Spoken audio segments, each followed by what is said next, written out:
Hello, so it's finally time. This is a video that many of you have wanted me to do. This is a video I've wanted to do for a while, right? And yes, it is time where we do a new tier list video.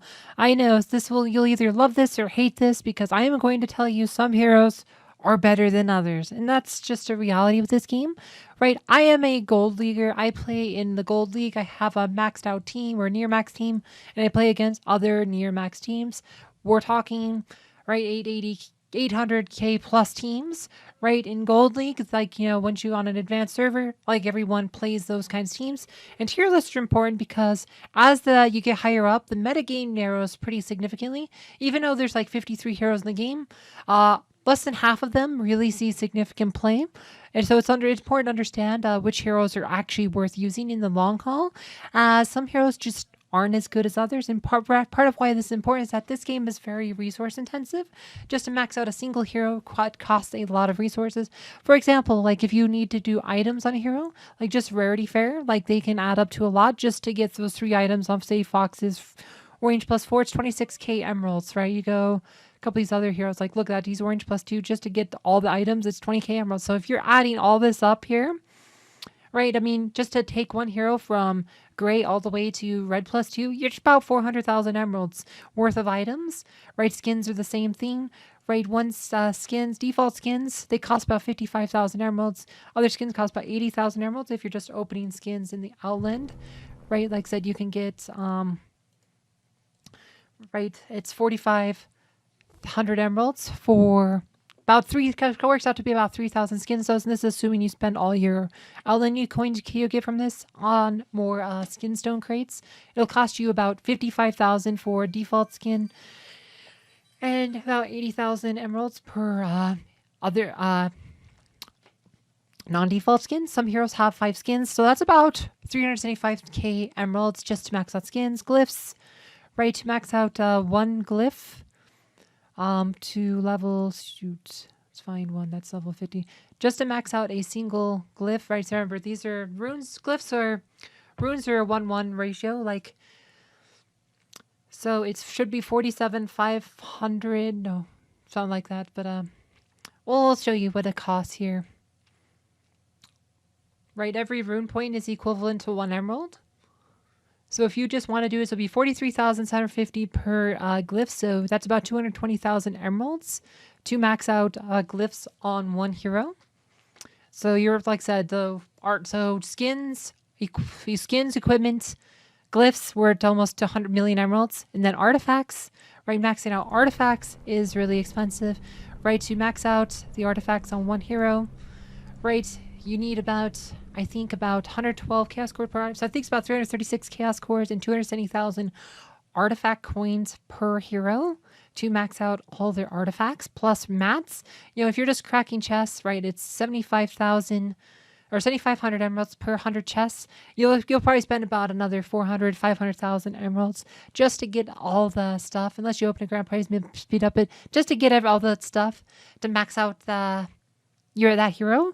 And all told, you're looking at about 1.5 million emeralds per hero. Team of 5 heroes, that's 7.5 million plus pets. You're looking at about 10 million emeralds to max out one 5-hero team plus a pet plus patronage, right? Then you're looking, so it's important to be spending your resources on the right heroes because this is a very resource intensive game. It's about resource management. So having a good tier list to understand where you should be putting those resources into it, like to be competitive on the lowest cost possible, is super important. So without further ado, let's get to the tier list. There are 7 tiers on my list, and how I define each of them is as follows. At the very top, we have S+ tier.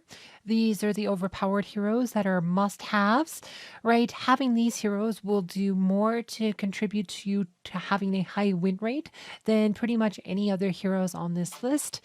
Right below that, we have S tier. S tier heroes are top tier heroes, and them, along with the S+ tier heroes, are meta defining and will be present in nearly every top team. Then below that, we have A tier heroes. These heroes are team staples and are also used in a number of competitive teams and are worth having. Then we have B tier heroes. These are role players who are still useful in many teams, though maybe not quite as universally useful as the above tiers. They are still, not bad investments. Below that we have specialists. These heroes are good for specific teams or specific situations, right? They're more, you want to be a bit cautious before investing in them. They can be good in the right team or the right situation, but you do want to be a bit careful investing in them, and you probably want to invest in some of the heroes in the higher tier before you get to these ones. Then below that, we have D tier, which is niche heroes. These heroes are very narrow or inferior, right? Like I said, some of these heroes might be good in specific situations or as very narrow counters, but I don't really recommend these heroes because I feel like the heroes above are just generally better. And then on the very bottom, we have F tier heroes. These heroes are just objectively bad. There's not a lot to reasons I can say to defend these heroes. They're just not worth developing, and there's not a lot to say about them. All right, so first up at S plus tier, nothing has changed since my last tier list a year ago, right? The Holy Trinity, Sebastian, Aurora, and Celeste are still the best 3 heroes in the game. Sebastian's Ode to Serenity ability is the best ability in the game. Aurora's ability with the Rainbow Halo gives her the best magic mitigation of any hero in the game. Plus, she can buff dodge for the whole team and has dodge herself, right? So she's just the best tank in the game, and it's not particularly close. Like, she's a cheat code. She can knock over Martha's teapots, etc. And then you have Celeste, who does great frontal DPS while also being able to block healing on the other team. Because her healing blocking is a area effect rather than a debuff. This is not something that could be removed by Sebastian. Celeste can also block status effects and cure them on a single target with her Purifying Sphere. But yeah, no, the Holy Trinity, still the best 3 heroes in the game, still must have heroes. These heroes are overpowered and should be part of most teams. Next up at S tier, we have Isaac, Maya, and Vari, Krista, and Lars, right? So Isaac is probably the 4th best hero in the game, right? He's very good. He's not, I wouldn't quite say he's a must-have, but he is very powerful, right? But he can be kind of a dud versus certain teams that run lots of physical attackers or whatever. But he has helped make physical attacking teams viable again, right? Before he was introduced, physical attacking teams were kind of in a bad place because Aurora was so oppressive to them. I mean, she's still very oppressive, but Isaac gives them an out, gives them a way to actually fight back. So he's very powerful. Then we have Maya. Maya is, like I said, she's a healer. She does, but her main benefit though is that she is really good at pure damage. She's also really just hard to deal with. With Introduction Biscuit, she's also the best at stripping Sebastian's Ode to Serenity ability. With the patronage. Then we have Anvari. Anvari is essentially the 2nd best tank in the game, even though he's not a tank. You will see him a lot as kind of like the main alternative to Aurora if you don't want to use Aurora's tank, or maybe you can't use Aurora's tank because you're trying some other different lines or something that want to use Kayn somewhere else. Then you have the twins, Krista and Lars. They are still really powerful. Isaac helps keep them more fair, but they said they are still the most efficient DPS combo in the game, right? Krista buffs magic attack, Lars buffs penetration. Krista puts watermarks on him, Lars does extra damage with watermarks. They have so much synergy together that really you don't see in other heroes. And they're just really powerful in a lot of ways, and they're still, I would say, the best most complete DPS package in the game. All right, then on A tier, we have Helios. He was on S tier in my previous video, but Isaac has kind of knocked him down a bit, but he's still useful for his support abilities and as a counter to critical hit heroes like Yasmin. And speaking of Yasmin, her and Dante have kind of risen to the top of the physical attacking heroes, and they are here on A tier, as both of them are very good if you want to build a physical attacking team, or like I said, they're just both very strong heroes, and I do recommend them if you're doing physical attacking teams. Then we have Martha. She's a very efficient healer. She doesn't really add much to the team other than healing, but right? And she can't get countered easily by Aurora and to a lesser extent Cleaver and Luther, but she does do really good healing, from the back line and is pretty tanky herself. Then we have Thea. Thea's probably one of the most underrated heroes in Hero Wars. She's a very solid healer, and she does buff magic defense, which is oftentimes one of the most important buffs to have. I mean, I just, there's just a lot of magic heroes, and being able to buff magic defense can definitely make the difference against the twins, or even just like a number, or even just like against like Aurora, which is really common, or against Leanne, etc. And speaking of Leanne, Leanne is probably the biggest change on this tier list from the previous one. Previous one, I had the Leanne on the D tier, but I posted that list the same month, like right a couple weeks after Axel came out. Not sure if the same month or, but it's really shortly after Axel came out as a new pet, right? So we didn't really understand like how much Axel is gonna change Leanne, but Leanne, right? She has a passive ability that causes the attacker to be charmed, right? Which means they essentially can't do anything for a number of seconds, right? But with Axel's Bubble to Justice ability, every attack essentially becomes an AE that will hit Leanne and trigger her passive ability, right? This made Leanne much, much, much better, and now she's very, very good. And probably one of the more annoying heroes to deal with. And I do think she's a very good hero / magic damage hero. Then down at B tier, we have tanks like Astaroth, Cleaver, and Luther.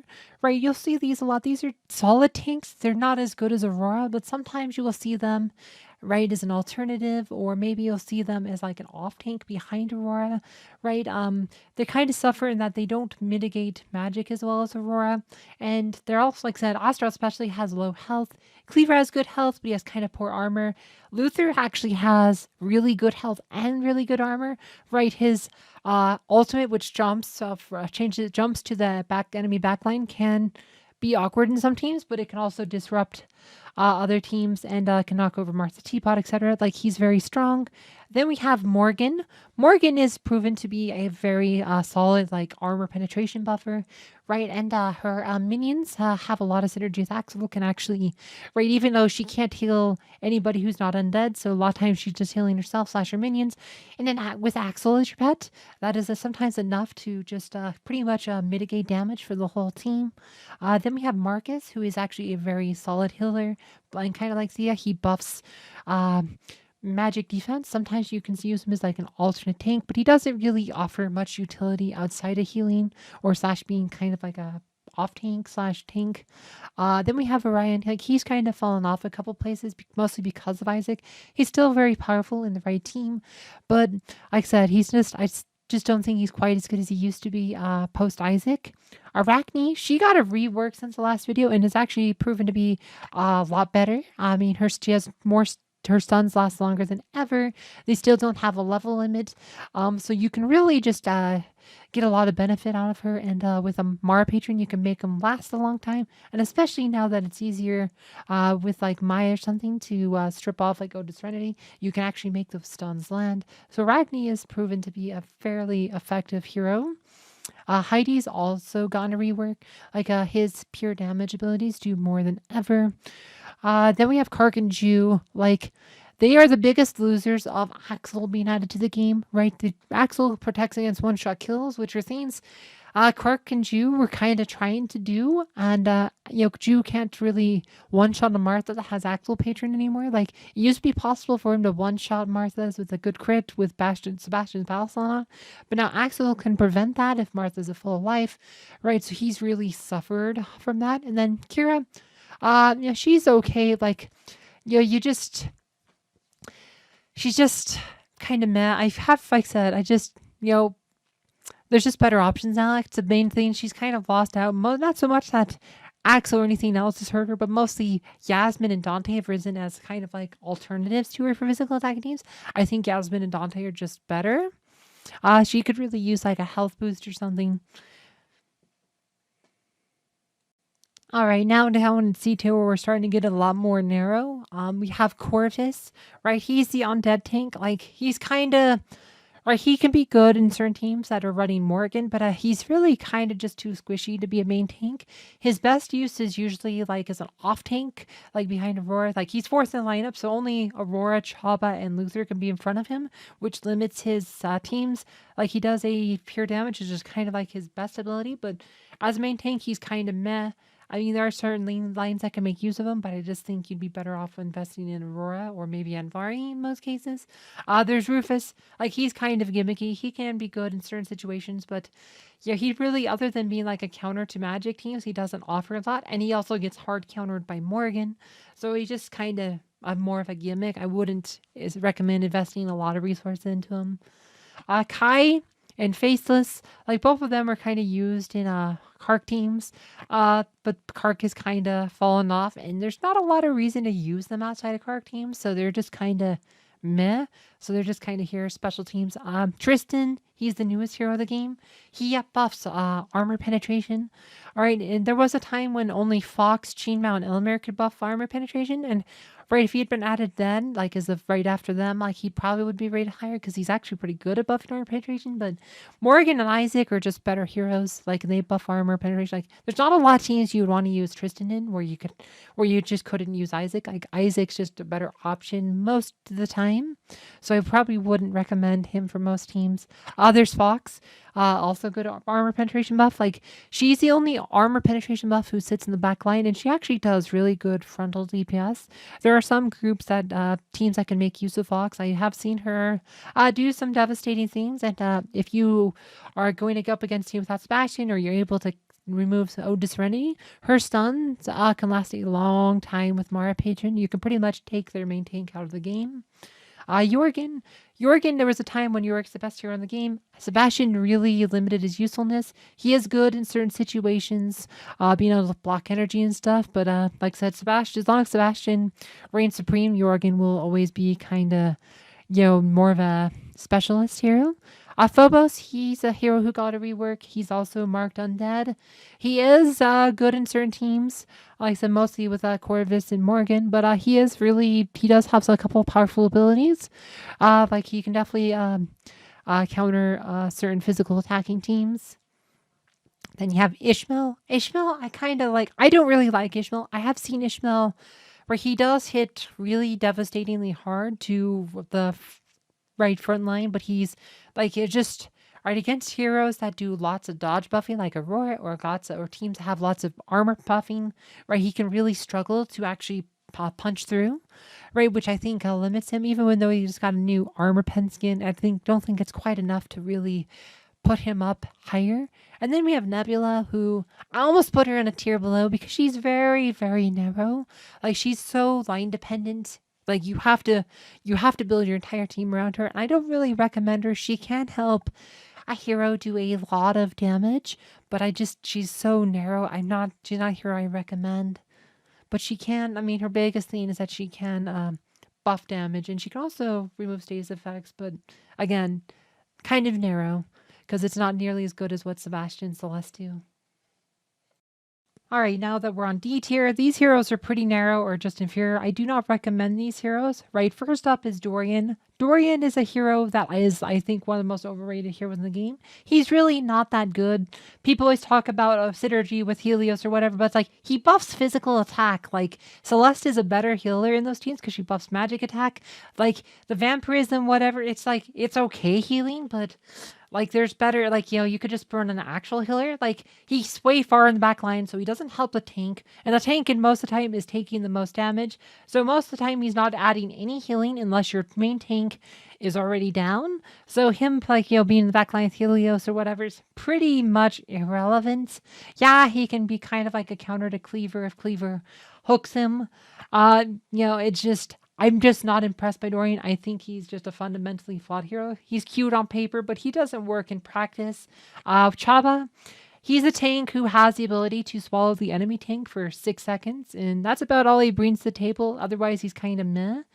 Galahad is the only tank in the game who cannot buff mitigation stats. Like, he does have solid good stats on his own, but he buffs physical attack, which as a tank kind of hurts him. Like, if he buffed armor instead, I think he would be better. but it is what it is. Peppy. Peppy's one of those heroes you really want to be good. She does buff magic defense, which is helpful, but otherwise, she doesn't really bring a lot. Yeah, she has some synergy with Cleaver, but like most of the time when you're using Cleaver, you're not using Peppy. You're using Cleaver with Jew or something to try to break the midline or something. But Peppy just ain't it. Mojo, he's another kind of casualty of the Isaac metagame. I did see Mojo in some Magic teams. Because he does buff magic penetration, like he did have some utility there, but I have not really seen Mojo pretty much at all since Isaac came to the picture. Cornelius is one of those heroes who's pretty much just not that good. He buffs magic defense. He does physical damage based on his magic attack with his ult, which is a single target damage to the hero with the highest intelligence. Problem is, it's always the hero with the highest intelligence. So, in a twins team, Krista will have a higher intelligence maxed out than either Lars or Celeste. So that's so he'll go with Krista, who just blocks it also. Aurora is really common in the high end, and trying to get that thing to land when everyone has dodge buffs up. Again, not very practical.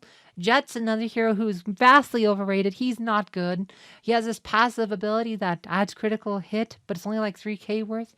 Whereas you could just like said, Sebastian is a better critical hit buffer and is really just replays Jet's role almost completely. Like Sebastian is better in pretty much every way. Sebastian's artifact buff adds almost 9k critical attack. Plus when Sebastian's battle song's on, he can essentially double it. Plus be able to do pure damage off of those crits.